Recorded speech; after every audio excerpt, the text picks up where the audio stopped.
ಕರ್ತನು ಒಳ್ಳೆಯವನಾಗಿದ್ದಾನೆ. ನಮ್ಮ ಜೀವನದಲ್ಲಿ ಒಳ್ಳೆದನ್ನೇ ಮಾಡುವ ದೇವರಾಗಿದ್ದಾನೆ. Hallelujah, hallelujah. ಎಷ್ಟು ಜನ ಸಂತೋಷವಾಗಿದೆ? ಹಲ್ಲೆಲೂಯಾ. ಕರ್ತನ ಸಾನ್ನಿಧ್ಯದಲ್ಲಿ ಬೆಳಗಿನ ಜಾವದಲ್ಲಿ ಕೂತು ಆತನನ್ನ ಮನೆಯಲ್ಲಿ ಆಗಿರಬಹುದು, ಇವತ್ತು ಆಲಯದಲ್ಲಿ ಆಗಿರಬಹುದು, ಕರ್ತನ ವಾಕ್ಯವನ್ನ ಕೇಳುವುದಕ್ಕೆ ನಾವು ಕೃಪಾ ಪಾತ್ರರಾಗಿದ್ದೇವೆ. ಹಲ್ಲೆಲೂಯಾ. ಕರ್ತನ ಸನ್ನಿಧಾನದಲ್ಲಿ ನಾವು ಒಂದೆರಡು ದಿವಸಗಳಿಂದ ನಾವು ವಾಕ್ಯವನ್ನ ಧ್ಯಾನ ಮಾಡ್ತಾ ಇದ್ದೇವೆ. ನಾವು ಧ್ಯಾನ ಮಾಡ್ತಿರೋ ವಾಕ್ಯ ಯಾವ್ದಾಗಿದೆ? ಆಮೋಸನ ಪ್ರವಾದನೆ ಗ್ರಂಥ 5ನೇ ಅಧ್ಯಾಯ 4ನೇ ವಚನ. ಯೆಹೋವನ ಇಸ್ರಾಯೇಲ್ ವಂಶಕ್ಕೆ ಏನನ್ನ ನುಡಿತಾ ಇದ್ದಾರೆ? ನನ್ನನ್ನೇ ಆಶ್ರಯಿಸಿ ಬದುಕಿಕೊಳ್ಳಿರಿ. ಹಲ್ಲೆಲೂಯಾ. ನನ್ನನ್ನು ಆಶ್ರಯಿಸಿಕೊಳ್ಳೋದಾದ್ರೆ ನೀವು ಬದುಕುತ್ತೀರಾ ಎನ್ನುವುದನ್ನ ಕರ್ತನು ಆತನು ದೃಢವಾಗಿ ಹೇಳ್ತಾ ಇದ್ದಾನೆ. ಹಲ್ಲೆಲೂಯಾ. ಆತನು ನಮ್ಮ ಭವಿಷ್ಯತ್ತು, ವರ್ತಮಾನ, ಆತನು ವರ್ತಮಾನ, ಭವಿಷ್ಯತ್ತು, ಅದೇ ರೀತಿ ಭೂತಕಾಲವಾಗಿದ್ದಾನೆ. ಹಲ್ಲೆಲೂಯಾ. ಅದೇ ರೀತಿಯಲ್ಲಿ ಆತನು ಹೇಳ್ತಾ ಇದ್ದಾನೆ, ಆತನ ಅಪ್ಪಣೆ ಇಲ್ಲದೆ ನಮ್ಮ ಒಂದು ತಲೆ ಕೂದಲು ಕೂಡ ಕೆಳಗಡೆ ಬೀಳೋದಿಲ್ಲ ಅಂತ ಆತನ ಹೇಳ್ತಾ ಇದ್ದಾನೆ. ಹಾಗಾದ್ರೆ ತಲೆ ಕೂದಲು ಲೆಕ್ಕ ಹಾಕಲ್ಪಟ್ಟಿದೆಯಲ್ಲ. ನಾವು ಸಲೂನ್ಗೆ ಹೋದ್ರೆ ನಮ್ಮ ತಲೆ ಕೂದಲು ಎಲ್ಲ ಕಾಲು ಕೈಗೆಲ್ಲ ಬೀಳ್ತಾ ಇದ್ದೇವೆ, ಚೀಚಿ ಅಂತ ಅನ್ಕೊಂಡು ಅದನ್ನ ಓಡಿಸ್ತಾ ಇದ್ವಿ. ಶಾಂಪು ಹಾಕಿದ್ರೆ ಅಷ್ಟೊಂದು ರಾಷ್ಟ್ರ ತಲೆ ಕೂದಲು ಹೋಗ್ತಾ ಇರುತ್ತೆ. ಆದ್ರೆ ಹೋಗಿರುವ ಎಲ್ಲಾ ತಲೆಗೂದಲಿಗೆ ಒಂದು ಲೆಕ್ಕ ಉಂಟು. ಹಲ್ಲೆಲೂಯಾ. ಆ ಲೆಕ್ಕ ಹಾಕಿರುವ ಕರ್ತನು ನಮ್ಮ ದೇವರಾಗಿದ್ದಾನೆ. ಹಲ್ಲೆಲೂಯಾ. ನಮ್ಮ ದೇವರು ನಮ್ಮನ್ನ ಎಷ್ಟು ಮುತುವರ್ಜಿ ವಹಿಸಿ ನಮ್ಮನ್ನ ಪ್ರೀತಿ ಮಾಡುತ್ತಾನೆ ಅನ್ನೋದು ನಮಗೆ ಇದರಲ್ಲಿ ತಿಳಿದುಕೋಬಹುದು. ಹಲ್ಲೆಲೂಯಾ. ಅದೇ ರೀತಿಯಲ್ಲಿ ನಾವು ಮಲಗುವ ಸಮಯದಲ್ಲೂ ಆತನು ಮಲಗುವವನಲ್ಲ, ನಾವು ಎದ್ದಿರುವ ಸಮಯದಲ್ಲಿ ನಮ್ಮನ್ನ ಕಾಯುವ ದೇವರಾತನಾಗಿ. ಹಲ್ಲೆಲೂಯಾ. ಇಸ್ರಾಯೇಲರ ಸದಾಬಲ ಸ್ವಾಮಿಯು ಆತನು ನಿದ್ರಿಸೋದಿಲ್ಲ, ಅದನ್ನು ತೂಕಡಿಸೋದಿಲ್ಲ, ಆತನು ಸದಾ ನಮ್ಮನ್ನ ಕಾಯುವ ದೇವರಾಗಿದ್ದಾನೆ. ಹಲ್ಲೆಲೂಯಾ. ಅದೇ ರೀತಿಯಲ್ಲಿ ಆತನು ನೋಡ್ರಿ, ಡಾಕ್ಟರ್ಸ್ ಹೇಳ್ತಾರೆ ಒಂದು ಆರೋಗ್ಯವಂತ ಹೃದಯ ಇಷ್ಟು ಬಡ್ತಾ ಇರಬೇಕು ಅಂತ ಅನ್ಕೊಂಡು ಹೇಳ್ತಾರೆ. ಅದು ನಾವು ಒತ್ತಿ ಕೈಯಲ್ಲಿ ಹಿಡಿದ ನಂತರ ನಾವು ಕಂಡುಕೊಂಡಿದ್ದೀವಿ 1 ನಿಮಿಷಕ್ಕೆ ಎಷ್ಟು ಹೊಡೆಯುತ್ತೆ ಅಂತ. ಆದ್ರೆ ಕರ್ತನು ಅದಕ್ಕೂ ಕೂಡ ಒಂದು ಗಣಿತವನ್ನ, ಒಂದು ಎಣಿಕೆಯನ್ನ ಆತನ ಫಿಕ್ಸ್ ಮಾಡಿದ್ದಾನೆ. ಹಲ್ಲೆಲೂಯಾ. ಆರೋಗ್ಯವಂತ ಹೃದಯ ಇಷ್ಟು ಹೊಡಿಬೇಕು ಅನ್ನೋದನ್ನ ಫಿಕ್ಸ್ ಮಾಡಿದಾತನೇ ಆತನಾಗಿದ್ದಾನೆ. ಹಲ್ಲೆಲೂಯಾ. ಅಂತ ದೇವರನ್ನ ನಾವು ಸೇವಿಸ್ತಾ ಇದ್ದೇವೆ. ಆತನೇ ಹೇಳ್ತಾ ಇದ್ದಾನೆ, ಆ ದೇವರೇ ಹೇಳ್ತಾ ಇದ್ದಾನೆ, ನೀವು ನನ್ನನ್ನೇ ಆಶ್ರಯಿಸಿ ಬದುಕಿಕೊಂಡಿರಿ. ಹಲ್ಲೆಲೂಯಾ. ಕರ್ತನ ಪರಿಶುದ್ಧ ನಾಮಕ್ಕೆ ಸ್ತೋತ್ರವಾಗಲಿ. ಮುಂದೆ ಹೋಗೋಣ.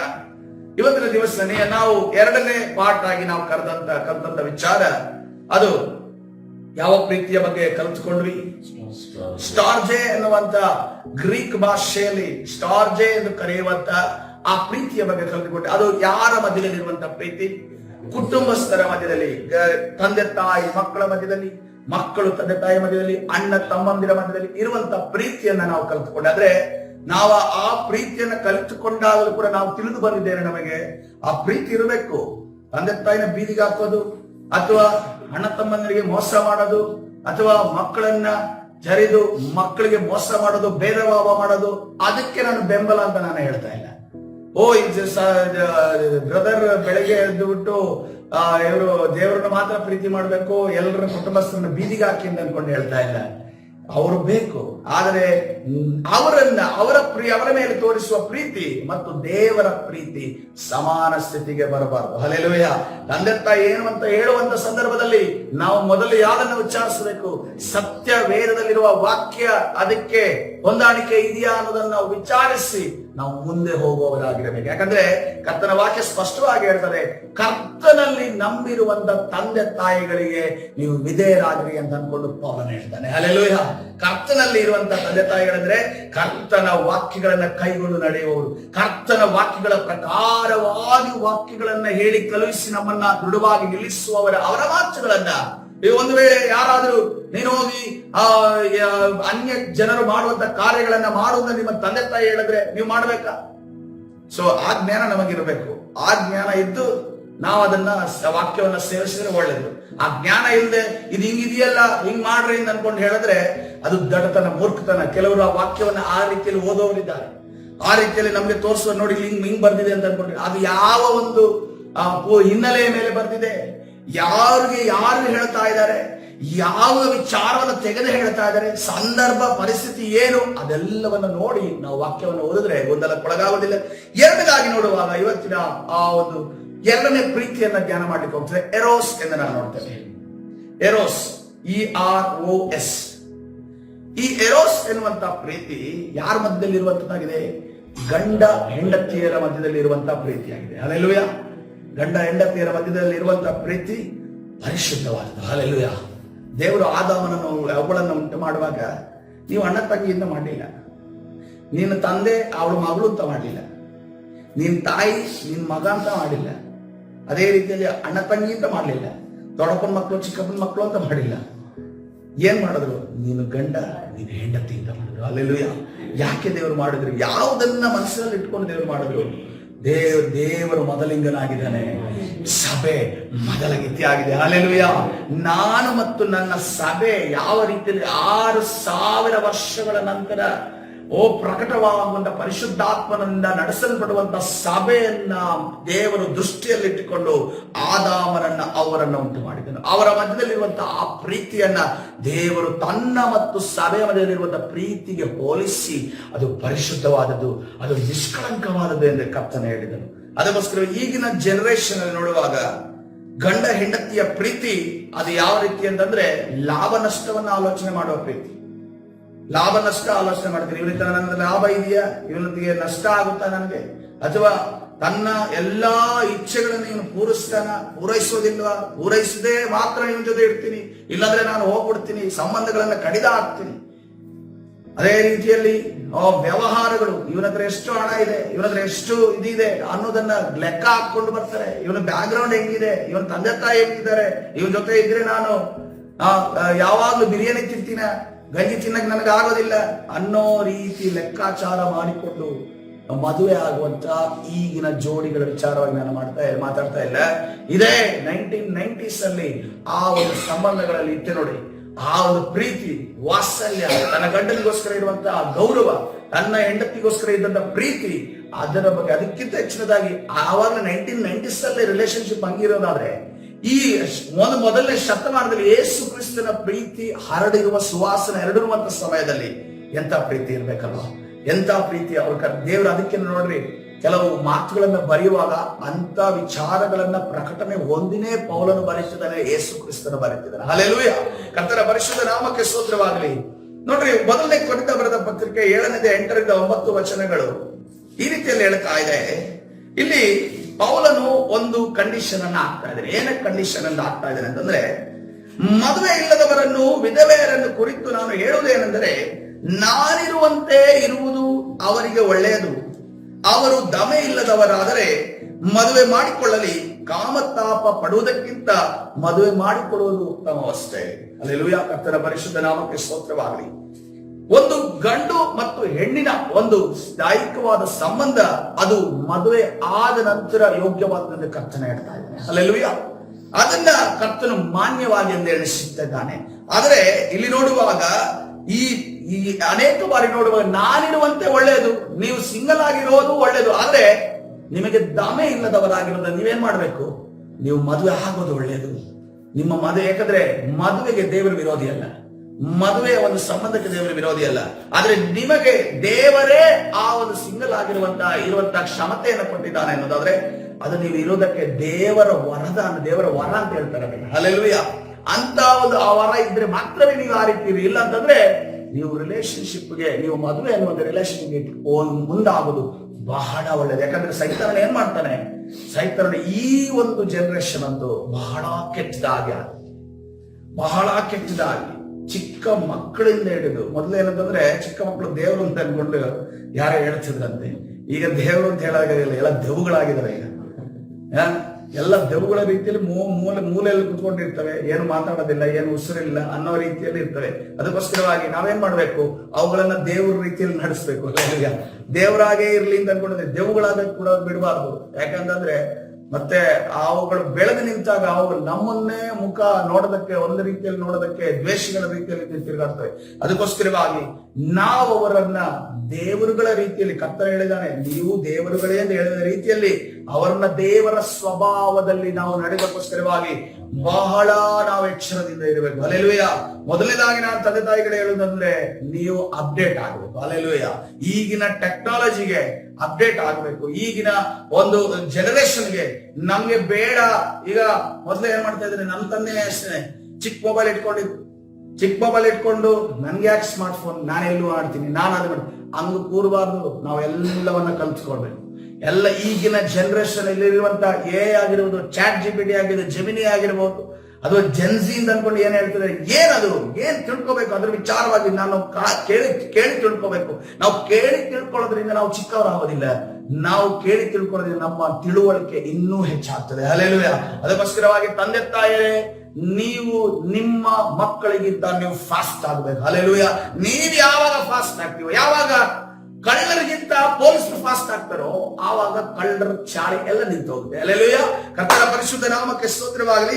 ಅದೇ ರೀತಿಯಲ್ಲಿ ಈ ಸಮಯದಲ್ಲಿ ಇಬ್ರಿಯ ಬರೆದ ಪತ್ರಿಕೆ 13ನೇ ಅಧ್ಯಾಯ 4ನೇ ವಚನವನ್ನು ನೋಡುವಾಗ, ಇಬ್ರಿಯ ಬರೆದ ಪತ್ರಿಕೆ 13ನೇ ಅಧ್ಯಾಯ 4ನೇ ವಚನ, ಗಂಡ ಹೆಂಡರ ಸಂಬಂಧವು ನಿಷ್ಕಳಂಕವಾಗಿರಬೇಕು, ಜಾರರಿಗೂ ವ್ಯಭಿಚಾರಿಗಳಿಗೂ ದೇವರು ನ್ಯಾಯ ತೀರಿಸುವನೆಂದು ತಿಳಿಕೊಳ್ಳಿರಿ. ಹಲ್ಲೆಲೂಯಾ. ಕರ್ತನ ಪರಿಶುದ್ಧ ನಾಮಕ್ಕೆ ಸ್ತೋತ್ರವಾಗಲಿ. ಗಂಡ ಹೆಂಡರ ಸಂಬಂಧ ಅದು ನಿಷ್ಕಳಂಕವಾಗಿರಬೇಕೆಂದು ಕರ್ತನ ಹೇಳಿದೆ. ದೇವರು ಯಾವುದೇ ಕಾರಣಕ್ಕೂ ಅದನ್ನ ಅಶ್ಲೀಲವಾಗಿ ಗಂಡ ಹೆಂಡರ ಸಂಬಂಧವನ್ನು ನೋಡಿಲ್ಲ, ಅಥವಾ ಒಂದು ದೈಹಿಕ ಸಂಬಂಧಕ್ಕೆ ಸೀಮಿತ ಎಂದು ಕರ್ತನೆ ಹೇಳಿಲ್ಲ.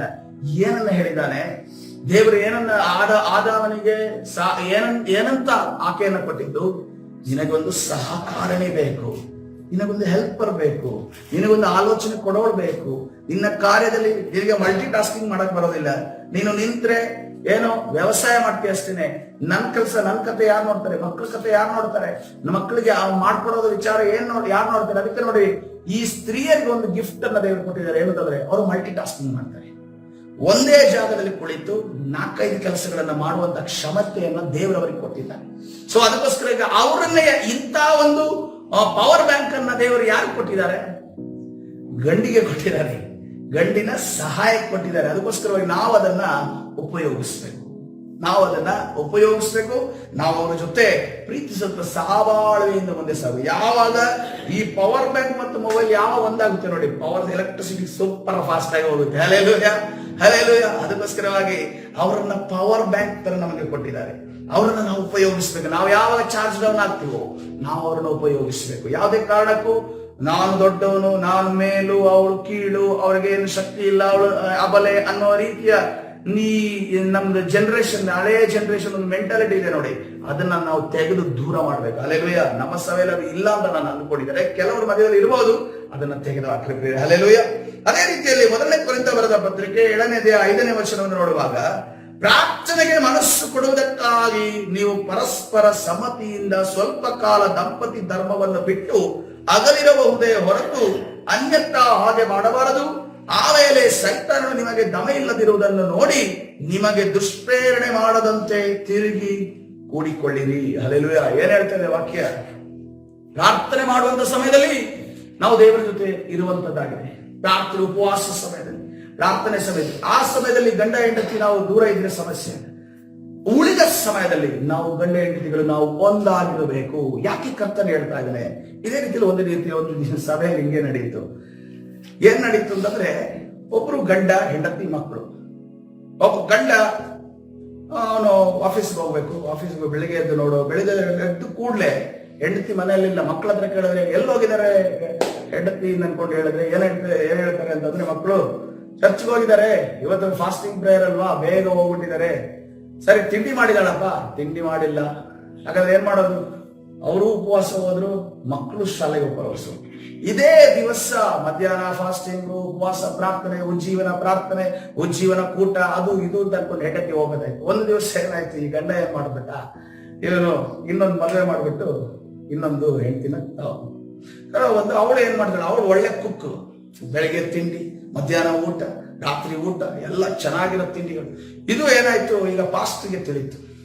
ಪಾಸ್ಟ್ಗೆ ತಿಳಿದು ಪಾಸ್ಟ್ ಇದನ್ನ ಈಗ ಇತ್ಯರ್ಥ ಮಾಡ್ಬೇಕಲ್ಲ. ಏನಪ್ಪಾ ಹಿಂಗ್ ಮಾಡಿದ್ವಿ, 2ನೇ ಮದುವೆ ಮಾಡ್ಬೇಕು, ತಿಂಡಿ ಊಟ ಇಲ್ಲ ಅಂತ ಅನ್ಕೊಂಡು 2ನೇ ಮದುವೆ ಮಾಡ್ಕೊಂಡು ಬಂದಿದ್ದಾನಲ್ಲ, ಪರ್ಮಿಷನ್ ಇಲ್ಲದೆ, ಮನೆಯಲ್ಲಿ ಜಗಳ ಈ ತರ ಪರಿಸ್ಥಿತಿ ಆಗಿದೆಯಲ್ಲ ಅಂತ ಅನ್ಕೊಂಡು ಹೇಳಿದಾಗ ಪಾಸ್ಟ್ನು ಕರ್ಕೊಂಡ್ ಕೂರಿಸಿ, ಬನ್ನಿ ಪಾಸ್ಟ್ ಕುತ್ಕೊಳ್ಳಿ ತಂದ್ಕೊಂಡು ಅವಳು ತಿಂಡಿ ತಗೊಂಡು, ಒಳ್ಳೆ ತಿಂಡಿ, ಉಪ್ಪಿಟ್ಟು, ಕೇಸರಿಬಾತ್ ಚೆನ್ನಾಗಿ. ಇವ್ರು ಏನ್ ಮಾಡಿದ್ರು, ಪಾಸ್ಟ್ ಚೆನ್ನಾಗಿ ತಿಂದ್ರು. ಏನಂತದೆ, ಬಂದಿರೋ ಕೇಸರಿನೇ ಮರೆತು ಕೇಸರಿಬಾತ್ ತಿನ್ನೋದಕ್ಕೆ ಸ್ಟಾರ್ಟ್ ಮಾಡಿದ್ರು.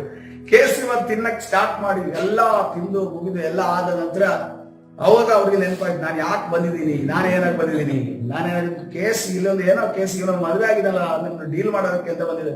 ಡೀಲ್ ಮಾಡೋದು ಯಾಕಪ್ಪ ಹಿಂಗ್ ಮಾಡಿದೆ? ನೋಡಿ ಸರ್, ನೋಡಿ ಪಾಸ್ಟ್ರೆ, ನಾನು ಬೆಳಿಗ್ಗೆ ಎದ್ದು ಆಫೀಸ್ಗೆ ಹೋಗ್ಬೇಕು, ಮಕ್ಕಳು ಸ್ಕೂಲ್ಗೆ ಹೋಗ್ಬೇಕು, ರಾತ್ರಿ ಎಲ್ಲ ಓದ್ತಿರ್ತಾರೆ, ಬೆಳಿಗ್ಗೆ ಎಲ್ಲ ಓದ್ತಿರ್ತಾರೆ, ನಾನು ಆಫೀಸ್ಗೆ ಹೋಗಿ ಪಾಠ ಗೀಟ ಎಲ್ಲ ಮಾಡಬೇಕು. ತಿಂಡಿ ಊಟ ಅನ್ನೋದು ನಮಗೆ ಬಹಳ ಪ್ರಾಮುಖ್ಯ.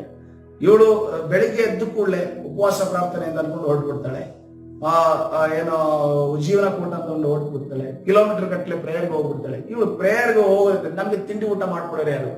ಅದಕ್ಕೆ ನಾನೇನ್ ಮಾಡಿದೆ, ಅವಳು ಸಭೆಗೆ ಒಂದು ಸ್ತಂಭ, ಅವಳು ಸಭೆಗೆ ಅವಳು ಏನೋ ಒಂದು ನಿಧಿ ಇದ್ದಂಗೆ, ಅವ್ರ ಪಾಸ್ಟ್ರಿಗೆ ಅವರು ಸೇವೆ ಮಾಡೋದಕ್ಕೆ ಸಾಕಾರನೇ ಇದ್ದಂಗೆ ಆಕೆ ಸೇವೆ ಮಾಡಿ.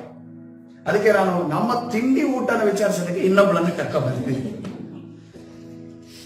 ಅವಳು ಆತ್ಮಿಕ ವಿಚಾರ, ನನ್ನ ಆತ್ಮಿಕ ವಿಚಾರನ ನೋಡ್ಕೊತಾಳೆ, ನನ್ನ ಶಾರೀರಿಕ ವಿಚಾರಗಳನ್ನ ಇವಳು ನೋಡ್ತಾಳೆ.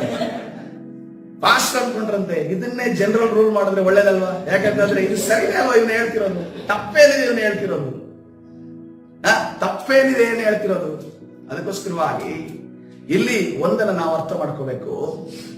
ಆತ್ಮಿಕ ವಿಚಾರ, ಪ್ರಾರ್ಥನೆ, ಉಪವಾಸ ಅದೇ ರೀತಿಯಲ್ಲಿ ನಮ್ಮ ಸಂಸಾರ ಅನ್ನೋದು ಇದೆ ಅನ್ನೋದನ್ನು ಮರೆಯಬಾರದು. ಅದನ್ನು ಕೂಡ ದೇವರೇ ನಮಗೆ ಕೊಟ್ಟಿರೋದಲ್ವಾ? ನಾವೆಲ್ಲವನ್ನ ಕೆಲಸ, ಪ್ರಾರ್ಥನೆ, ಅದು ಇದು ಎಲ್ಲ ಒಂದು ಕಡೆ ಕಾನ್ಸಂಟ್ರೇಟ್ ಮಾಡಿದ್ರೆ, ಅದು ಗಂಡಸಾಗಿರ್ಬೋದು ಹೆಂಗಸಾಗಿರ್ಬೋದು, ನೀನು ಬಿಸ್ನೆಸ್ ಮಾಡೋದಿನ ಬಿಸಿ ಇದೆ ಅಂತ ಅನ್ಕೊಂಡು ನಿನ್ನ ಹೆಂಡತಿಯನ್ನ ನೀನು ಬಂದು ಪ್ರೀತಿಸ್ಲಿಲ್ಲ ಅಂತಂದ್ರೆ, ನಾಳೆ ದಿವಸ ಕಳ್ಕೊಂಡೆ ಅಂತಂದ್ರೆ, ನಾಳೆ ದಿವಸ ಇನ್ನೊಬ್ಬನು ಪ್ರೀತಿ ತೋರಿಸೋನು ಹತ್ರ ಬಂದ ಅಂತಂದ್ರೆ ನೀನು ಬೊಗಳೋ ಅವಶ್ಯಕತೆ ಇಲ್ಲ. ಯಾಕಂತಂದ್ರೆ ಮಾಡಿರೋರು ಯಾರು, ಬಿಟ್ಟಿರೋರು ಯಾರು, ಗೇಟ್ ತೆಗೆದಿರೋರು ಯಾರು? ಒಳಗಡೆ ಇರೋ ಕಳ್ಳ ಒಳಗಡೆ ಬಂದ ಅಂತಂದ್ರೆ ಗೇಟ್ ತೆಗೆದಿರೋರು ಯಾರು? ಗೇಟ್ ಇರೋದು ನೀನೇ ಅಲ್ವಾ?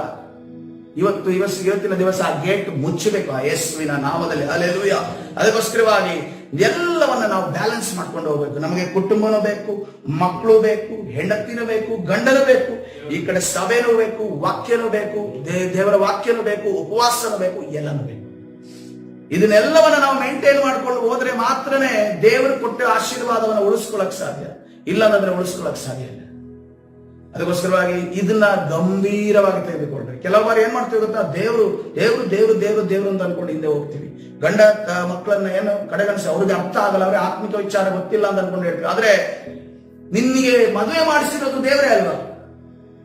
ನಿನ್ನ ಒಂದು ಒಂಟಿತನವನ್ನು ನೋಡಿ ನಿನಗೆ ಸಹಾಯಕ್ಕೆ, ನಿನ್ನನ್ನು ಪ್ರೀತಿಸೋದಕ್ಕೆ, ನಿನ್ನನ್ನ ಬಲವಾಗಿ ನಿಲ್ಲೋದಕ್ಕೆ ನಿನಗೆ ಕೊಟ್ಟಿರೋದು ಅವರೇ ಅಲ್ವಾ? ಕರ್ತನೇ ಅಲ್ವಾ? ಅದನ್ನ ನೀನು ಉಳಿಸ್ಕೊಂಡು ಹೋಗ್ಲಿಲ್ಲ ಅಂದ್ರೆ, ನಿನ್ನ ಮನೆಯಲ್ಲಿಯೇ ಸಾಕ್ಷಿ ಇಲ್ಲ ಅಂದ್ರೆ ನೀನು ಹೊರಗಡೆ ಹೋಗಿ ಏನು ಹೇಳ್ತೀಯ? ಎಲ್ಲವನ್ನ ಸಂಭಾಳಿಸಲ್ಲ ಅಂದ್ರೆ ಏನು ಹೇಳ್ತೀಯ? ಅನೇಕ ಸೇವಕರಾಗಿರ್ಬೋದು, ಅಪೊಸ್ತಲರು, ಪ್ರವಾದಿಗಳು, ಅನೇಕ ವಿಶ್ವಾಸಿಗಳು ಮಾಡೋ ತಪ್ಪಿದೆ. ಏನಂತಂದ್ರೆ ಕಾನ್ಸಂಟ್ರೇಟ್ ಏನ್ ಮಾಡ್ತಾರೆ, ಕೇವಲ ಅವರ ಸ್ಪಿರಿಚುವಲ್ ವಿಚಾರ ಅದ್ರ ಮಾತ್ರ ಕಾನ್ಸಂಟ್ರೇಟ್ ಮಾಡ್ತಾರೆ. ನಾವು ಕೌಟುಂಬಿಕ ವಿಚಾರದ ಮೇಲೆ ಕಾನ್ಸಂಟ್ರೇಟ್, ಇಲ್ಲಾಂದ್ರೆ ಕೌಟುಂಬಿಕ ವಿಚಾರ ಮಾತ್ರ ಕಾನ್ಸಂಟ್ರೇಟ್ ಮಾಡ್ತಾರೆ. ಸ್ಪಿರಿಚುವಲ್ ವಿಚಾರ ಎಲ್ಲವೂ ಕೂಡ ಬ್ಯಾಲೆನ್ಸ್ ಆಗಿ ಹೋಗ್ಬೇಕು. ಬ್ಯಾಲೆನ್ಸ್ ಆಗಿ ಹೋಗ್ಲಿಲ್ಲ ಅಂತಂದ್ರೆ ಅವಘಡಕ್ಕೆ ನಿಮ್ಮ ಕುಟುಂಬ ಒಳಗಾಗ್ತದೆ. ಈಗ ಅವಘಡ ಆಗಿಲ್ಲ ಅಂತಂದ್ರೆ ಸೈತಾನ ಒಂದೊಂದು ಇಂಚು ಗುಂಡಿಗೆ ಎಳಿತಾನೆ. ಇನ್ನು ಎಚ್ಚರವಾಗಬೇಕು. ಇವತ್ತು ಎಚ್ಚರವಾಗಿಲ್ಲ ಅಂತಂದ್ರೆ, ಇವತ್ತು ಬರ್ಕೊಳ್ರಿ, ಡೇಟ್ ಎಷ್ಟು ಇವತ್ತು? 16/12/2025 ನಿತಿನ್ ಬ್ರದರ್ ಹೇಳಿದ್ರು, ನಾನು ಕೇಳಲಿಲ್ಲ. 26, 27, 28 ಏನೋ ಸಮಸ್ಯೆ ಆಗ್ಬಿಟ್ಟಿದೆ ಈ ವರ್ಷದಲ್ಲಿ. 25ಕ್ಕೆ ಎಚ್ಚರಗೊಂಡಿದ್ರೆ 28ರಲ್ಲಿ ಸಮಸ್ಯೆ ಬರ್ತಾ ಇರ್ಲಿಲ್ಲ ಅಂತ ಅನ್ಕೊಂಡು ನೀವು ಆಲೋಚನೆ. ಅದಕ್ಕೋಸ್ಕರ ನಿಮ್ಮ ಕುಟುಂಬದ ವಿಚಾರವಾಗಿ ನಮಗೆ ಜ್ಞಾನ. ಈಗ ಇಷ್ಟೆಲ್ಲ ಕುಟುಂಬದ ವಿಚಾರ ನಾನು ಹೇಳಿದೆ, ಪ್ರೀತಿ ಇರಬೇಕು. ಯಾಕೆ ಹೇಳಿದೆ ಅಂತಂದ್ರೆ, ನಾಳೆ ದಿವಸ ನೀವು ಹೇಳಬಾರ್ದು ಹೊರಗಡೆ ಹೋಗಿ, ಬ್ರದರ್ ಕುಟುಂಬದ ವಿಚಾರ ಹೇಳುವಾಗ ಅದನ್ನ ಇರ್ಲೇಬಾರ್ದು, ಎಲ್ಲ ದೇವರು ಅನ್ಕೊಂಡು ಹೇಳಿದ್ದಾರೆ. ಕುಟುಂಬದ ವಿಚಾರ ಬೇಕು. ಇದೆಲ್ಲ ದೇವರು ಹೇಳಿದಂತ ದೈವಿಕ ಆದ್ರೆ ದೇವರು ನಮ್ಮ ಮನೆಯಲ್ಲಿ ಕೊಟ್ಟಿರೋ ಕೌಟುಂಬಿಕ ಪ್ರೀತಿಯಾಗಿದೆ. ಆದ್ರೆ ದೇವರಿಗಿಂತ ಹೆಚ್ಚಾಗಿ ನಾವು ಕುಟುಂಬವನ್ನ ಅಥವಾ ಹೆಂಡತಿ ಮಾತನ್ನ, ಗಂಡನ ಮಾತನ್ನ ನಾವು ಮಾನಿಸೋದಾದ್ರೆ ಎಂತ ಪರಿಸ್ಥಿತಿ ಎದುರಾಗುತ್ತೆ? ಆದಿಕಾಂಡ 29ನೇ ಅಧ್ಯಾಯ 1ನೇ ವಚನಕ್ಕೆ ನಮ್ಮ ಸತ್ಯವೇದ ತಿರುಗಿಸೋಣ. ಬೇಗವಾಗಿ ಹೋಗೋಣ. ಆದಿಕಾಂಡ 29ನೇ ಅಧ್ಯಾಯ 1ನೇ ವಚನ. ಇಲ್ಲೇನ್ ನಡೀತಾ ಇದೆ? ಯಾಕೋಬನು ತನ್ನ ತಮ್ಮನಿಗೆ ಮೋಸ ಮಾಡಿ, ಅಪ್ಪನಿಗೆ ಮೋಸ ಮಾಡಿ ಎಲ್ಲಿ ಓಡೋಗ್ತಾ ಇದ್ದಾನೆ? ಲಾಬಾನನ ಮನೆಗೆ ಓಡೋಗ್ತಾ ಇದ್ದಾನೆ, ತನ್ನ ಪ್ರಾಣವನ್ನು ಉಳಿಸಿಕೊಂಡು. ಆಗ ವಾಕ್ಯ ಈ ರೀತಿಯಲ್ಲಿ, ಆಮೇಲೆ ಯಾಕೋಬನು ದಾರಿ ಹಿಡಿದು ಮೂಡಲ ದೇಶದವರ ಸೀಮೆಗೆ ಬಂದನು. ಒಂದು ದೇವರ ದಂಧ ಇವನಿಲ್ಲ. ಈಗ ದೇವರ ಬಳಿ ಇವನು ಈಗ ಯಾವುದೇ ಪ್ರಾರ್ಥನೆ ಇಲ್ಲ, ಉಪವಾಸ ಇಲ್ಲ, ಯಾವುದೇ ರೀತಿಯಲ್ಲಿ ದೇವರ ಜೊತೆ ಯಜ್ಞ ಇಲ್ಲ, ಯಾವುದೇ ಯಜ್ಞವನ್ನ ಸಮರ್ಪಿಸ್ತಾ ಇಲ್ಲ. ಯಾಕಂದ್ರೆ ಎಲ್ಲೆಲ್ಲಿ ಹೋಗ್ತಿದ್ದನೋ ಅಲ್ಲಿ ಯಜ್ಞ ಸಮರ್ಪಿಸ್ತಿದ್ದನು. ಎಲ್ಲೆಲ್ಲಿ ಆತನಿಗೆ ಅದ್ಭುತ ಆಗ್ತಿತ್ತೋ ಈಸಾಕನ ಯಜ್ಞ, ಆತನೇ ಯಜ್ಞದ ಕುರಿಯಾಗಿದ್ದ ಆತನು ಈಸಾಕನಾಗಿದ್ದ. ಅಂತ ಅಜ್ಜ, ಅಂತ ಒಂದು ಅಪ್ಪ ಮಗನಾಗಿರುವಂತ ಯಾಕೋಬನು ಆತನ ಈ ಜೀವಿತ, ಆತನ ಪ್ರಾರಂಭ, ಆತನ ಬೇತನಿಗೆ ಬರುವ ತನಕ ಆತನ ಜೀವಿತದಲ್ಲಿ ದೇವರ ವಿಚಾರವನ್ನೇ ನಾವು ಕಾಣೋದಿಲ್ಲ, ಯಾವುದೇ ಯಜ್ಞವನ್ನ ಕಾಣೋದಿಲ್ಲ, ಯಾವ ವಿಚಾರಗಳನ್ನ ದೈವಿಕ ವಿಚಾರಗಳು ಕಾಣೋದಿಲ್ಲ. ಆದ್ರೆ ಇಲ್ಲಿ ಆತನು ಬಂದಂತ ಸಂದರ್ಭದಲ್ಲಿ ಆತನ ಏನ್ ಕಾರ್ಯವನ್ನ ಮಾಡ್ತಿದ್ದಾನೆ ನೋಡ್ರಿ. ಎಂತ ಅಪ್ಪನ ಮಗನಾಗಿ ಆತನು ಏನು ದೇವರ ಜೊತೆ ಕನೆಕ್ಷನ್ ಇಲ್ಲದೆ ಅಪ್ಪನಿಗೂ ಮೋಸ ಮಾಡಿ ಅಣ್ಣನಿಗೂ ಮೋಸ ಮಾಡಿ ಈಗ ಎಲ್ಲಿ ಓಡೋಗ್ತಾ ಇದ್ದಾನೆ, ತನ್ನ ಮಾವನ ಮಗನಿಗೆ ಬಚಾವಾಗಿ ಹೋಗ್ತಾನೆ. ನಾನು ಬಚಾವ್ ಆಗ್ಬಿಟ್ಟಿದ್ದೀನಿ ಅಂತ ಅನ್ಕೋಬಿಟ್ಟಿದ್ದಾನೆ ಅವನು. ಅಲ್ಲಿಗೆ ಬಂದಾಗ ಅಡವಿಯೊಳಗೆ ಬಾವಿಯನ್ನು ಕಂಡನು. ಬಾವಿಯ ಹತ್ತಿರ 3 ಕುರಿ ಹಿಂಡಿಗಳು ಮಲಗಿದ್ದವು. ಕುರಿಗಳನ್ನು ನೀರು ಕುಡಿಸುವುದಕ್ಕಾಗಿ ಆ ಬಾವಿಗೆ ಹೊಡಕೊಂಡು ಹೋಗುವ ಪದ್ಧತಿ ಇತ್ತು. ಬಾವಿಯ ಮೇಲೆ ಮುಚ್ಚಿದ ಕಲ್ಲು ಏನಂತೆ ದೊಡ್ಡದಾಗಿತ್ತು. ಹಿಂಡುಗಳೆಲ್ಲ ಅಲ್ಲಿ ಕೂಡಿದಾಗ ಕಾಯುವವರ ಆ ವರ್ಡ್ ಅನ್ನ ಅಂಡರ್ಲೈನ್ ಮಾಡ್ರಿ. ದೊಡ್ಡದಾಗಿತ್ತು ಅನ್ನುವಂತ ವರ್ಡ್ ಅನ್ನು ಕೂಡ ಅಂಡರ್ಲೈನ್ ಮಾಡ್ರಿ. ಕಾಯುವವರು ಅನ್ನುವಂತ ವರ್ಡ್ ಅನ್ನು ಕೂಡ ಅಂಡರ್ಲೈನ್ ಮಾಡಿ. ಕಾಯುವವರು ಬಾವಿಯ ಮೇಲೆ ಮುಚ್ಚಿದ್ದ ಕಲ್ಲನ್ನು ಸರಿಸಿ ಕುರಿಗಳಿಗೆ ನೀರು ಕುಡಿಸಿ ತಿರುಗಿ ಕಲ್ಲನ್ನು ಬಾವಿಯ ಮೇಲೆ ಮುಚ್ಚುವರು. ಹಿಂಡುಗಳೆಲ್ಲ 3ನೇ ವಚನ, ಹಿಂಡುಗಳೆಲ್ಲ ಅಲ್ಲಿ ಕೂಡಿದಾಗ ಏನಂತೆ ಬರ್ದಿದ್ದಾರೆ, ಕಾಯುವವರು ಅಂದ್ರೆ ಒಂದು ಗುಂಪು ಅಂತ ಆಯ್ತಾ, ಒಂದು ಗುಂಪಿನ ಜನ ಬಾವಿಯ ಮೇಲೆ ಇದ್ದ ಮುಚ್ಚಿದ್ದ ಕಲ್ಲನ್ನು ಸರಿಸಿ. ಅದರ ಅರ್ಥ ಏನು? ಆ ಬಾವಿಯ ಮೇಲೆ ಮುಚ್ಚಿದ್ದ ಕಲ್ಲನ್ನು ಸರಿಸುವುದಕ್ಕೆ ಎಷ್ಟು ಜನ ಬೇಕಾಗಿದ್ದಾರೆ? ಒಂದು ಗುಂಪು ಜನ ಬೇಕಾಗಿದ್ದಾರೆ, ಸರಿನಾ? ಆ ಗುಂಪು ಜನ ಬೇಕಾಗಿದ್ದಾರೆ. ಕುರಿಗಳಿಗೆ ನೀರು ಕುಡಿಸಿ ತಿರುಗಿ ಕಲ್ಲನ್ನು ಏನ್ ಮಾಡ್ಬೇಕಂತೆ, ಅದರ ಮೇಲೆ ಮುಚ್ಚಬೇಕಂತೆ. ಒಬ್ಬನಿಗಾಗುತ್ತಾ? ಎಲ್ಲಾ ಸೇರಿ ಅದರ ಮೇಲೆ ಮುಚ್ಚಬೇಕು. ಯಾಕೋಬನ ಅವರಿಗೆ ಅಣ್ಣಂದಿರ, ಅದನ್ನ ಅಂಡರ್ಲೈನ್ ಮಾಡಿ. ಅಣ್ಣಂದಿರ ಎನ್ನುವಂತ ಪದವನ್ನು ಅಂಡರ್ಲೈನ್ ಮಾಡಿ. ಅಣ್ಣಂದಿರ ಅಂದ್ರೆ ಅರ್ಥ ಏನು? ಅಣ್ಣ ಅಂತ ಕರೆದ ಅಣ್ಣಂದಿರ ಅಂತ ಕರೆದ. ಆದ್ರೆ ಗುಂಪ ಅಲ್ಲಿ ಒಂದು ಅಣ್ಣಂದಿರಿದ್ದಾರೆ. ಅಣ್ಣಂದಿರ ಅನ್ಕೊಂಡು ಯಾಕೋಬನ ಕರೀತಿದ್ದಾರೆ ಅಂತಂದ್ರೆ, ಯಾಕೋಬನ ಆ ಸಮಯದಲ್ಲಿ ಅವನ ಕಾಲದಲ್ಲಿ ಆತನಿಗಿಂತ ಹೆಚ್ಚಾದ ವಯಸ್ಸಿನವರಲ್ಲಿದ್ದಾರೆ. ನೀವು ಯಾವ ಊರಿನವರು ಎಂದು ಕೇಳಿದನು. ನಾವು ಕಾರಾನ್ ಊರಿನವರು ಅಂದನು. ಅವರನ್ನು ನಾಹೋರನ ಮಗನಾದ ಲಾಬಾನನನ್ನು ಬಲ್ಲಿದ ಎಂದು ಅಡ್ರೆಸ್ ಕೇಳ್ತಾನೆ. ಕೇಳಿದ್ದಕ್ಕೆ ಬಲ್ಲೆವು ಅಂದನು. ಅವನಿಗೆ ಕ್ಷೇಮವೋ ಎಂದು, ಅವನಿಗೆ ಹುಷಾರಿದ್ದಾನ ಅನ್ಕೊಂಡು ಕೇಳ್ತಾನೆ. ಕ್ಷೇಮ. ಅಗೋ ಅವನ ಮಗಳಾದ ರಾಹೇಳಳು ಕುರಿಗಳ ಸಂಗಡ ಬರುತ್ತಾಳೆ ಅಂದನು. ಈಗ ಯಾಕೋಬನ ಕಣ್ಣು ದೊಡ್ಡದಾಗುತ್ತೆ. ಯಾಕೆಂತಂದ್ರೆ ನಮ್ಮ ರಿಲೇಷನ್ ಅಲ್ಲಿ ಒಬ್ಬಳು ಹುಡುಗಿ ಇದ್ದಾಳಂತೆ ಅಂತ ಅನ್ಕೊಂಡು ಮೊದಲೇ ಗೊತ್ತಿವನಿಗೆ ರಾಯಳಾಡು ಅಂತ. ಅವಳು ಚೆನ್ನಾಗಿದ್ದಾಳಂತೆ ಅನ್ಕೊಂಡು ಕೇಳಿದಾನೆ. ಈಗ ಅವಳೇ ಬರ್ತಾ ಇದ್ದಾಳೆ ಅಂತಂದಾಗ ಅವನಿಗೆ ಬಹಳ ಒಂದು ಏನೋ ಮನಸ್ಸಿನಲ್ಲಿ ಮೈಂಡ್ ಬ್ಲೋಯಿಂಗ್ ಅಂತ ಅನ್ಕೊಂಡು ಹೇಳ್ತಾರಲ್ಲ, ಬ್ಲೋ ಆಗುತ್ತೆ ಅಂತ ಹೇಳಿದ್ರೆ ಆ ರೀತಿ ಆಗ್ತಾ ಇದೆ. ಯಾಕೋಬನ ಇನ್ನೂ ಬಹಳ ಒತ್ತು ಇದೆ. ಕುರಿಗಳನ್ನು ಕೂಡಿಸುವ ಸಮಯವಾಗಿಲ್ಲ, ನೀರು ಕುಡಿಸಿ ಅವುಗಳನ್ನು ಮೇಯಿಸಿರಿ ಅನ್ನಲು ಇವನೇನ್ ಮಾಡ್ತಾ ಇದ್ದಾನೆ, ನೀವು ಕುಡಿಸಿ ಬೇಗ ಹೋಗ್ರಪ್ಪ, ನನ್ನ ಹುಡುಗಿ ಅಲ್ಲಿ ಬರ್ತಾ ಇದ್ದಾಳೆ ಅಂತ ಅನ್ಕೊಂಡು ಅವನು ದಾರಿ ಮಾಡ್ತಾ ಇದ್ದಾನೆ. ನೀವು ಕುಡಿಸಿ, ನೀವು ಬೇಗ ಹೋಗ್ರಿ, ನನ್ನ ಹುಡುಗಿ ಅಲ್ಲಿ ಬರ್ತಾ ಇದ್ದಾಳೆ, ನೀವು ಬೇಗ ಕುಡಿಸಿದ್ರೆ ಒಳ್ಳೆಯದು ಅಂತ ಅನ್ಕೊಂಡು ಆಲೋಚನೆ ಹೇಳ್ತಾನೆ. ಆಗ ಅವ್ರು ಏನ್ ಹೇಳ್ತಾರೆ, ಅವರು ಹಿಂಡುಗಳೆಲ್ಲ ಕೂಡಿ ಬಂದಾಗ ಕಾಯುವವರು ಬಾವಿಯ ಮೇಲೆ ಮುಚ್ಚಿರುವ ಕಲ್ಲನ್ನು ತೆಗೆಯುವ ತನಕ ಕುಡಿಸಕೂಡದು. ಅನಂತರ ಕುರಿಗಳಿಗೆ ನೀರು ಕುಡಿಸುತ್ತೆ. ಅವರಿರ್ತಾರೆ, ಅಲ್ಲಿ ತನಕ ಕುಡಿಸಬಾರ್ದಪ್ಪ, ನೀವು ಹೊಸಬ, ನಿನ್ಗೆ ಗೊತ್ತಿಲ್ಲ, ಇಲ್ಲಿದೆಲ್ಲ ನಿಮ್ಗೆ ಪರಿಸರ ಗೊತ್ತಿಲ್ಲ ಅಂತ ಅನ್ಕೊಂಡು ಅವರು ಗೊತ್ತಿಲ್ಲದೇನೆ, ಇವನ್ ಮೈಂಡ್ ಅಲ್ಲಿ ಏನ್ ನಡೀತಿದೆ ಅನ್ನೋದನ್ನು ಗೊತ್ತಿಲ್ಲದೇನೆ ಅಲ್ಲಿಯ ಪರಿಸ್ಥಿತಿ ಹೇಳ್ತಾರೆ. ಅವರೊಂದಿಗೆ ಮಾತನಾಡುತ್ತಿರುವಾಗಲೇ ರಾಯಳು ತನ್ನ ತಂದೆಯ ಕುರಿಗಳನ್ನು ಹೊಡಕೊಂಡು ಬಂದಳು. ಅವಳು ಮಾತಾಡ್ತಿರುವಾಗಲೇ ಅವಳು ಬರ್ತಾ ಇದ್ದಾಳೆ. ಆಕೆ ಅವುಗಳನ್ನು ಮೇಯಿಸುವವಳು. ಆಕೆ ಏನಾಗಿದ್ದಾಳೆ, ಒಂದು ಕುರುಬಳಾಗಿದ್ದಾಳೆ. ಯಾಕೋಬನು ತನ್ನ ಸೋದರ ಮಾವನಾದ ಲಾಬಾನನ ಮಗಳಾಗಿರುವ ರಾಯಳನನ್ನು ತನ್ನ ಸೋದರ ಮಾವನ ಕುರಿಗಳನ್ನು ಕಂಡಾಗ ಬಾವಿಯ ಹತ್ತಿರಕ್ಕೆ ಹೋಗಿ ಅದರ ಮೇಲೆ ಮುಚ್ಚಿದ್ದ ಕಲ್ಲನ್ನು ಸರಿಸಿ ತನ್ನ ಸೋದರ ಮಾವನ ಕುರಿಗಳಿಗೆ ನೀರು ಕುಡಿಸಿದನು. ಹಲ್ಲೆಲೂಯಾ. ಅಲೆಯಲ್ಲಿ ಎಷ್ಟಿದ್ದಾರೆ ಇದ್ರು ಕಾಯುವವರು ಓದ್ವಿ. ಅವನು ಕರೆಯುವಾಗ ಏನಂದ್ರೆ ಅಣ್ಣಂದಿರ ಅಂತ ಕರೀತಾ ಇದ್ದಾನೆ. ಅವ್ರು ಹೇಳ್ತಾ ಇದ್ದಾರೆ, ಆ ಕಲ್ಲನ್ನು ಸರಿಸೋದಕ್ಕೆ ಎಷ್ಟು ಜನ ಬೇಕಂದ್ರೆ ಅಣ್ಣಂದ್ರು ಬೇಕು, ಕಾಯುವವರು ಬೇಕು ಅಂತ ಅನ್ಕೊಂಡು ಅವನು ಹೇಳ್ತಾ ಇದ್ದಾನೆ. ಬಟ್ ಇವನೇನ್ ಮಾಡಿದ, ಒಬ್ಬನೇ ಒನ್ ಮ್ಯಾನ್ ಆರ್ಮಿ ತರ ಹೋಗಿ ಏನ್ ಸರಿಸ್ದ, ಬಾವಿಯ ಮೇಲಿರುವಂತ ಕಲ್ಲನ್ನ ಸರಿಸಿದ. ಅಪ್ಪನಿಗೂ ಅಣ್ಣನಿಗೂ ಎದೆಗೆ ಕಲ್ಲು ಹಾಕಿ ಈಗ ತನ್ನ ಹುಡುಗಿಗೋಸ್ಕರ ಕಲ್ಲು ಓಪನ್ ಮಾಡ್ತಾ ಇದ್ದಾನೆ. ಹಲ್ಲೆಲೂಯಾ. ಕರ್ತನ ಪರಿಶುದ್ಧ ನಾಮಕ್ಕೆ ಸ್ತೋತ್ರವಾಗಲಿ. ನೋಡ್ರಿ, ಇಲ್ಲಿ ಏನಾಗ್ತಾ ಇದೆ, ದೇವರ ಹತ್ರ ಕೇಳಲಿಲ್ಲ, ರಾಹೇಲನ ನಾನು ಮದುವೆ ಆಗಬೇಕಂತ ಕೇಳಲಿಲ್ಲ, ಆಕೆ ನಂಗೆ ಸೂಕ್ತನ ಅಂತ ಕೇಳಲಿಲ್ಲ, ತಂದೆಯನ್ನ ಕೇಳಲಿಲ್ಲ, ತಾಯಿಯನ್ನು ಕೂಡ ಕೇಳಲಿಲ್ಲ. ಅಲ್ಲಿ ಹೋಗಿ ಮದುವೆ ಆಗುವಂತ ಅನ್ಕೊಂಡು ಕರ್ತನ ಹೇಳಿ. ಆದ್ರೆ ಕರ್ತನ ಟಚ್ ಅವನಿಗೆ ಇನ್ನೂ ಆಗಿಲ್ಲ. ಇವನ್ ಏನ್ ಸಾಧನೆ ಮಾಡ್ತಾ ಇದ್ದಾನೆ, ಯಾರು ಮಾಡದೇ ಇರುವಂತ ಅಷ್ಟು ಜನರು ಕಷ್ಟಪಟ್ಟು ಮಾಡುವಂತ ಕಾರ್ಯವನ್ನು ಇವನು ಒಬ್ಬನೇ ಮಾಡ್ತಾ ಇದ್ದಾನೆ, ಸಾಧನೆಯನ್ನು. ಅದಕ್ಕೋಸ್ಕರವಾಗಿ ಒಂದನ್ನ ತಿಳಿದುಕೊಳ್ಳಿ ಪ್ರಿಯರೇ, ನಮಗೆ ದೇವರು ಮುಖ್ಯ. ದೇವರು ತೋರಿಸುವಂತ ಹುಡುಗ ಹುಡುಗಿಯರೇ ನಾವು ಮದುವೆ ಆಗೋದು ಸೂಕ್ತ. ರಾಹೇಲನ ಕೊನೆ ತನಕ ಅವನಿಗೆ ಉಳಿದ್ಲ. ಇಷ್ಟೆಲ್ಲ ಸಾಧನೆ ಮಾಡಿದ್ನಲ್ಲ, ಇಷ್ಟೆಲ್ಲ ಕಷ್ಟಪಟ್ಟಲ್ಲ, ಇಷ್ಟೆಲ್ಲ ಹೋರಾಟ ಮಾಡಿದ್ನಲ್ಲ, ಅಂತ ದೊಡ್ಡ ಕಲ್ಲನ್ನು ಸರಿಸ್ಬೇಕಂದ್ರೆ ಬೆವರು ಸುರಿಸಿ ಆ ಕಲ್ಲನ್ನ ಸರಿಸದ್ನಲ್ಲ, ಕೊನೆ ತನಕ ಉಳಿತ ಅವನಿಗೆ. ದೇವರ ಚಿತ್ತದ ಪ್ರಕಾರವಾಗಿ ನಮಗೇನು ದೊರೆಯುತ್ತದೋ ಅದೇ ಕೊನೆಯವರೆಗೆ ಉಳಿಯುವಂತದಾಗಿದೆ. ಹಲ್ಲೆಲೂಯಾ. ಅದಕ್ಕೋಸ್ಕರವಾಗಿ ನೀನು ಯಾರ ಹಿಂದೆ ಹೋಗುವಂತ ಅವಶ್ಯಕತೆ ಇಲ್ಲ, ನಿನಗೆ ದೇವರೇ ತಂದು ಕೊಡ್ತಾನೆ. ಹಲ್ಲೆಲೂಯಾ. ಎಲ್ಲಿಂದ ಎಲ್ಲಿಗೆ ಕನೆಕ್ಟ್ ಮಾಡುವ ಕರ್ತನು ನಮ್ಮ ದೇವರಾಗಿದ್ದಾನೆ. ಇಲ್ಲೇನಾಗ್ತಾ ಇದೆ, ಕರ್ತನಿಗೋಸ್ಕರ ಇವನು ಕಾರ್ಯವನ್ನ ಮಾಡದೆ ತನ್ನ ಹುಡುಗಿಗೋಸ್ಕರ ಕಾರ್ಯ ಮಾಡ್ತಾನೆ. ಆ ಹುಡುಗಿ ಕೂಡ ಕರ್ತನು ಕೊಟ್ಟಿರುವಂತಹ ಹುಡುಗಿ ಅಂತ ಅನ್ಕೊಂಡು ಆತನು ತಿಳಿಯದೆ ಆಕೆಯನ್ನ ಆತನ ಆರಿಸಿಕೊಳ್ತಾನೆ. ಅದಕ್ಕೋಸ್ಕರವಾಗಿ ಎರೋಸ್ ಅನ್ನುವಂತಹ ಪ್ರೀತಿ ನಮ್ಗೆ ಬೇಕು. ಮದುವೆ ಆದ ನಂತರ ನಮ್ಮ ಮಧ್ಯದಲ್ಲಿ ಗಂಡ ಹೆಂಡತಿಯ ಮಧ್ಯದಲ್ಲಿ ಇರುವಂತಹ ಪ್ರೀತಿ ಅದು ಎರೋಸ್ ಪ್ರೀತಿ ಆಗಿದೆ. ಆದ್ರೆ ಮದುವೆಗಿಂತ ಮುಂಚೆ ನಾವು ಮಾಡೋದು ಸರ್ಕಸ್ ಇದೆಯಲ್ಲ, ಆ ಸರ್ಕಸ್ಗೆ ಎರೋಸ್ ಪ್ರೀತಿ ಅನ್ನೋದಿಲ್ಲ. ಅದಕ್ಕೋಸ್ಕರವಾಗಿ ಕರ್ತನು ನಮಗೆ ನಿಷ್ಕಳಂಕವಾಗಿ ನಮಗೆ ದೇವರ ಆ ಪ್ರೀತಿಯನ್ನು ಕೊಟ್ಟಿದ್ದಾನಲ್ಲ, ಅದಕ್ಕಾಗಿ ದೇವರಿಗೆ ಮಹಿಮೆಯನ್ನು ಸಲ್ಲಿಸೋಣ.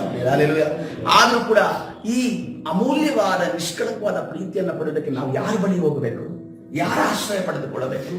ದೇವರ ಆಶ್ರಯವನ್ನ ಪಡೆದುಕೊಳ್ಳಬೇಕು. ಹಲ್ಲೆಲೂಯಾ. ಯಾಕಂತಂದ್ರೆ ದೇವರ ಆಶ್ರಯ ಪಡೆದೆ ಯಾರು ತಮ್ಮ ಜೀವನ ಸಂಗಾತಿಯನ್ನು ಆರಿಸಿಕೊಂಡಿದ್ದಾರೋ ಅವರ ಜೀವಿತದಲ್ಲಿ ಅನೇಕ ದುರ್ಘಟನೆಗಳು ನಡೆದಿದ್ದಾವೆ.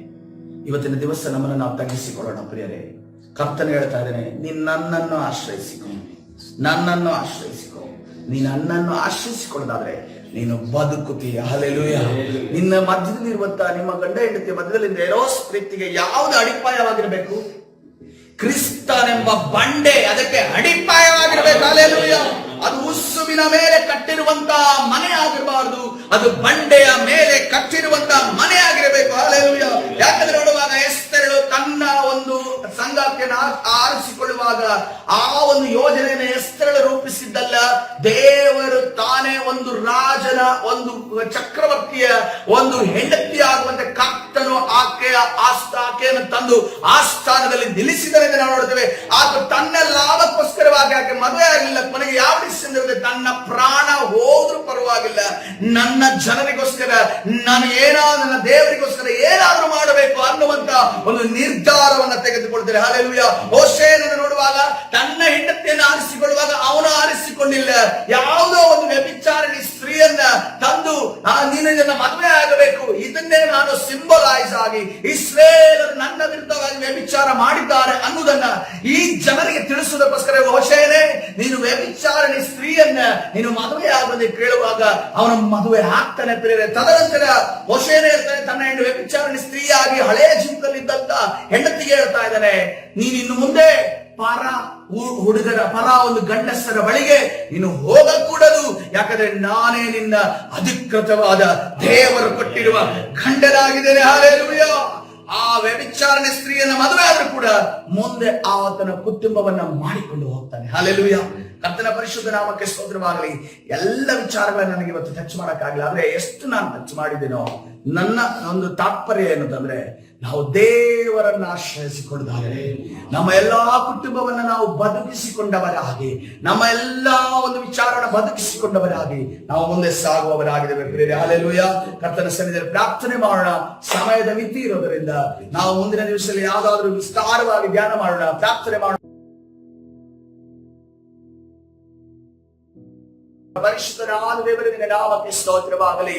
ಕರ್ತನೇ, ಈ ಒಳ್ಳೆ ಸಮಯಕ್ಕಾಗಿ ಸ್ತೋತ್ರ. ಹೌದು ಕರ್ತನೇ, ಗಂಡ ಹೆಂಡತಿಯ ಮಧ್ಯದಲ್ಲಿರುವಂತಹ ಪ್ರೀತಿ, ಎರೋಸ್ ಅನ್ನುವಂತಹ ಪ್ರೀತಿ, ಅದು ಪ್ರಾಮುಖ್ಯವಾದ ಪ್ರೀತಿ. ಆ ಪ್ರೀತಿ ನೀನೇ ನಮಗೆ ಕೊಟ್ಟಿರುವುದಾಗಿದೆ ಕರ್ತನೇ. ಆದ್ರೆ ಕರ್ತನೇ ರಾಜ ಪರಿಶುದ್ಧನಾದವರೇ, ಗಂಡ ಹೆಂಡತಿಯ ಮಧ್ಯದಲ್ಲಿ ದೈನಿಕವಾಗಿ ದೇವರನ್ನ ನಂಬಿದಂತಹ ಗಂಡ ಹೆಂಡತಿಯ ಮಧ್ಯದಲ್ಲಿ ದೇವರಿದ್ದರೆ ಮಾತ್ರವೇ ಆ ಒಂದು ಎರೋಸ್ ಅನ್ನುವಂತಹ ಪ್ರೀತಿ ಸ್ಥಿರವಾಗಿ ಗಟ್ಟಿಯಾಗಿ ನಿಲ್ಲುವಂತದ್ದಾಗಿದೆ ಕರ್ತನೇ ರಾಜ. ಆ ಯಾರ್ಯಾರು ಕರ್ತನೆ ಈ ಒಂದು ವೈವಾಹಿಕ ಜೀವಿತದಲ್ಲಿ ಹಾದು ಹೋಗ್ತಿದ್ದಾರೋ, ಯಾರ್ಯಾರ ಜೀವಿತದಲ್ಲಿ ಕರ್ತನೆ ನೀನಿಲ್ಲುವ ಸ್ವಾಮಿ, ಇವತ್ತಿನ ದಿವಸ ಕರ್ತನೆ ಆ ಗಂಡ ಹೆಂಡತಿಯ ದಾಂಪತ್ಯಗಳ ಮಧ್ಯದಲ್ಲಿ ನಿನ್ನ ಸಾನ್ನಿಧ್ಯ ಇಳಿದು ಬರಲಿ ಯೇಸುವಿನ ನಾಮದಲ್ಲಿ. ಕರ್ತನೆ, ಎಲ್ಲ ಒಡಕುಗಳು, ಎಲ್ಲ ಮಿಸ್ಅಂಡರ್ಸ್ಟ್ಯಾಂಡಿಂಗ್ಗಳು, ಎಲ್ಲ ಇರುಸು ಮುರುಸುಗಳ ಯೇಸುವಿನ ನಾಮದಲ್ಲಿ ಅವರ ಕುಟುಂಬವನ್ನ, ಅವರ ಮನೆಯನ್ನ ಬಿಟ್ಟು ಹೋಗಲಿ ಯೇಸುವಿನ ನಾಮದಲ್ಲಿ. ಅವರು ನಿನಗೆ ಪ್ರಾಮುಖ್ಯತೆಯನ್ನು ಕೊಡುವಾಗ ಅವರನ್ನು ನಿನ್ನುತ್ತಾರೆ ನಡೆಸು ಕರ್ತನೆ. ಅಸಾಧ್ಯವಾದ ಕಾರ್ಯವನ್ನ ಮಾಡಲು ಶಕ್ತರಾದ ದೇವರು ನೀನಾಗಿದ್ದಿ. ಮನುಷ್ಯರಿಗೆ ಅಸಾಧ್ಯ, ಆದ್ರೆ ನಿನಗೂ ಎಲ್ಲವೂ ಸಾಧ್ಯ ಸ್ವಾಮಿ. ಕರ್ತನೇ ರಾಜ ಪರಿಶುದ್ಧನಾದ ದೇವರೇ, ನೀನು ಅದ್ಭುತ ಮಾಡುವ ದೇವರಾಗಿದೆ. ಯಾರ ಸಂಬಂಧಗಳು ಒಡೆದೋಗಿದವೋ ಅದನ್ನ ಪುನರ್ಸ್ಥಾಪಿಸಲು ಶಕ್ತನಾದ ದೇವರು ಸ್ವಾಮಿ. ಯಾರ ಸಂಬಂಧಕ್ಕೆ ಕಾಲಿಡಲಿಕ್ಕೆ ಬಯಸ್ತಾ ಇದ್ದಾರೋ ಅವರಿಗೆ ಸರಿಯಾದ ಸಂಗಾತಿಯನ್ನು ಗೋಚರಿಸುವ ದೇವರು ನೀನಾಗಿದೆ ಸ್ವಾಮಿ. ವಿರೋಧವಾಗಿ ಕಾರ್ಯ ಮಾಡುವಂತ ಕರ್ತನೆ ದಾಂಪತ್ಯ ಜೀವನದಲ್ಲಿ ಕರ್ತನೆ ರಾಜ ಸೈತಾನನ ಕಾರ್ಯಗಳನ್ನು ತರುವುದೆಲ್ಲ ದುರಾತ್ಮನ ಕಾರ್ಯಗಳನ್ನ ನಜರೇತಿನ ಯೇಸುವಿನ ನಾಮದಲ್ಲಿ ಬಂಧಿಸಿ ಮುರಿದಾಗ್ತಾ ಇದ್ದೇವೆ. ಬಿಡುಗಡೆ ಉಂಟು ಮಾಡಿ ನೀನು ತಾನೇ ನಡೆಸು. ಕರ್ತನಾದ ಯೇಸು ಸ್ವಾಮಿ ಹೆಸರಲ್ಲಿ ಪ್ರಾರ್ಥಿಸುವಂತೆ ಕೊಡ್ತೇನೆ, ಜೀವವುಳ್ಳ ತಂದೆ. ಆಮೆನ್.